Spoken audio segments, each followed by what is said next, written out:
इमाम हिंद बोल रहे हैं ये अलग बात है, मगर इनके परदादा भी राम ही बोलते थे, भगवान श्री राम की जय ही बोलते थे, और मैं उनको अपने भाई की नजर से देखता हूँ। A few moments later. Sambit Patra की बात का आपने जवाब नहीं दिया। किस बात का जवाब चाहते हैं? नहीं, संबित पात्रा ने कई सारी बातें बोली। उन्होंने बोला कि आप भी उनके भाई हैं और आप के पूर्वज भी श्री राम को प्रभु ही मानते होंगे।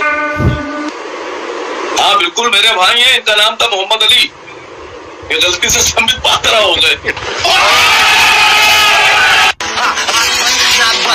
खोटा बात बंद है तो बात बंद। मैंने एक बारी भी डिबेट के अंदर हिंदू शब्द का इस्तेमाल नहीं करा कि हिंदू वहां नहीं जा सकता। मैंने बोला पत्रकार वहां पर नहीं जा पा रहे, ये कहा मैंने। जा रहे हैं पत्रकार जा रहे हैं, मैक्से से अवार्डी पत्रकार जा रहे हैं, सरकारी पत्रकार नहीं जा रहे। जो सरकारी पत्रकार हैं वो नहीं जा रहे। मतलब आप कहते हैं कि मैं तुम्हें भड़वा कहता हूँ, दलाल कहता हूँ, और बताओ। थोड़ी मर्यादा रखिए। अगर पलट के मैं आपको 4 शब्द बोल दूं तो कैसा लगेगा? ये परेशानी बहुत बड़ी है, उस परेशानी की बात होनी चाहिए। असीम वकार, बीजेपी से संबित पात्रा को बिठाया है, उनको बोलने दीजिए। संबित पात्रा के नौकर नहीं है आप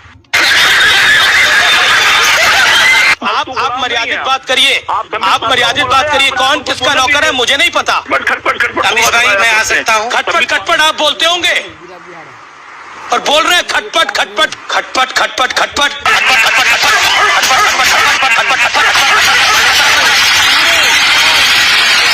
शासन जब नागपुर में अनएक्सप्लोडेड बम की ट्रेनिंग लेने गया तो वहाँ बताया गया कि जब अणु बम गिरेगा तो अमेरिका अपनी 40% आबादी को बचाने के लिए बहुत कॉस्टली शेल्टर्स बना रखा है।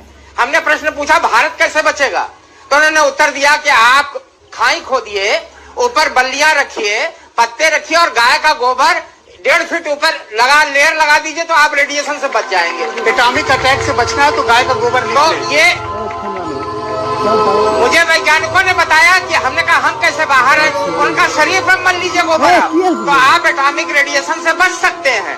गाय का गोबर लीप ले तो रेडिएशन से बच सकते हैं। जी हाँ, ये वैज्ञानिक सत्य है, ये नासा का रिसर्च है, मैं बता रहा हूँ, आप गूगल पे देख लीजिए। एक बात सर बता दूं, इन्होंने बताया गाय का गोबर लपेट लेने से ये होता है, बिछा लेने से ये होता है। सर एक रिसर्च ये नहीं बता पाए थे, इन्होंने पढ़ी नहीं वो लाइन, ये भूल गए थे, जल्दी आ गए। आधा किलो गाय का गोबर अगर ये खा लें तो दिमाग बढ़ता है। ये गलत बात है, ये आपत्ति है। आधा किलो गाय का गोबर अगर ये खा लें तो दिमाग भी बढ़ता है। जेब में था चिल्लर, साथ वाले चिल्लर, काम से कांड वाले लाइफ बेड़ा थ्रिल। असीम वकार साहब, मैं आपसे जानना चाहूंगा कि आप लखनऊ से हमारे साथ जुड़े हैं और संयोग की बात है कि उत्तर प्रदेश के मुख्यमंत्री योगी आदित्यनाथ ने कहा था कि भाई केजरीवाल ने तो हनुमान चालीसा पढ़ ली, अब ओवैसी भी पढ़ेंगे, तो मतलब आप भी लोग भी हनुमान चालीसा पढ़ने की तैयारी कर रहे हैं अपना वोट बैंक या बेस बढ़ाने के लिए। बताइए, ओवैसी जी पढ़ेंगे हनुमान चालीसा? सर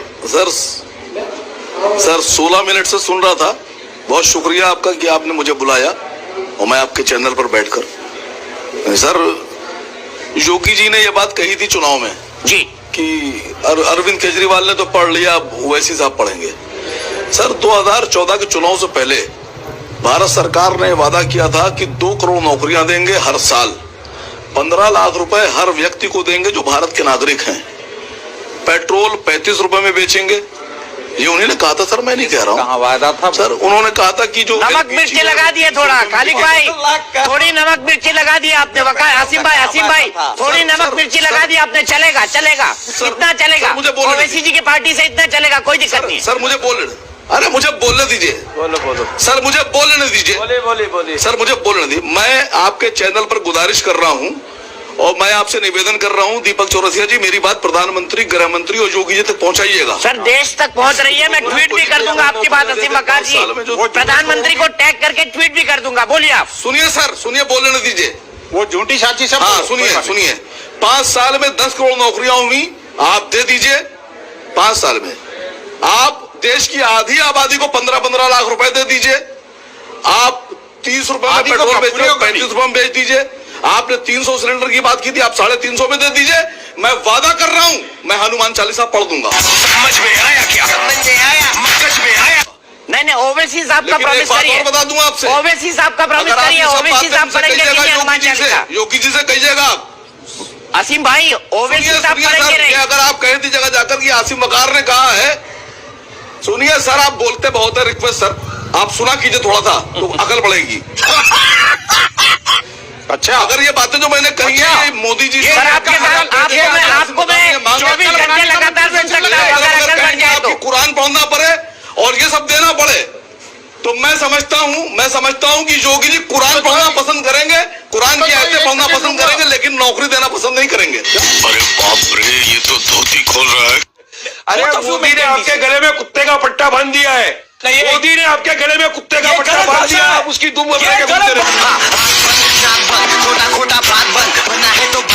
तो भाई जब हम मुगलों की डायनेस्टी के बारे में, इनके शासनकाल के बारे में और भारत में रह के इन्होंने क्या किया क्या नहीं किया, उन तमाम चीजों के बारे में अपनी इतिहास की किताबों में पढ़ रहे हैं, तो अगर आरएसएस का इतिहास पढ़ा दिया जाएगा वारिस पठान, तो कौन सी आफत आ जाएगी?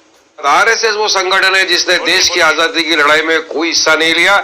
ये ब्रिटिशरों की गुलामी करते थे, ये उनकी चमचागिरी करते थे। आजादी के बाद से लेके 52 बरस तक इन्होंने हमारे तिरंगे को अपने नागपुर के हेडक्वार्टर पे नहीं लहराया। वजह कि यह तिरंगा अपशुगन है, इनका शुगन था भगवा। इन्होंने कभी देश के लिए कुछ नहीं किया। इनका एक ही आइडियोलॉजी है, हिंदू राष्ट्र बनाना, हिंदुत्व को आगे फैलाना। तो अब ये हिस्ट्री में क्या बताएंगे? 1947 की पहले की हिस्ट्री बच्चों को पढ़ाना चाहते हैं कि हमारे देश के अंदर क्या हुआ, देश के हमारे महान जो नेता थे महात्मा गांधी, उनके साथ किसने क्या किया।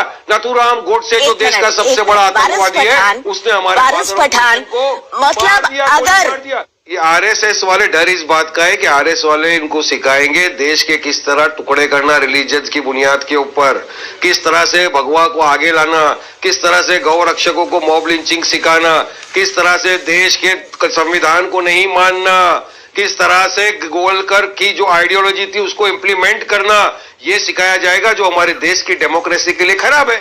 सही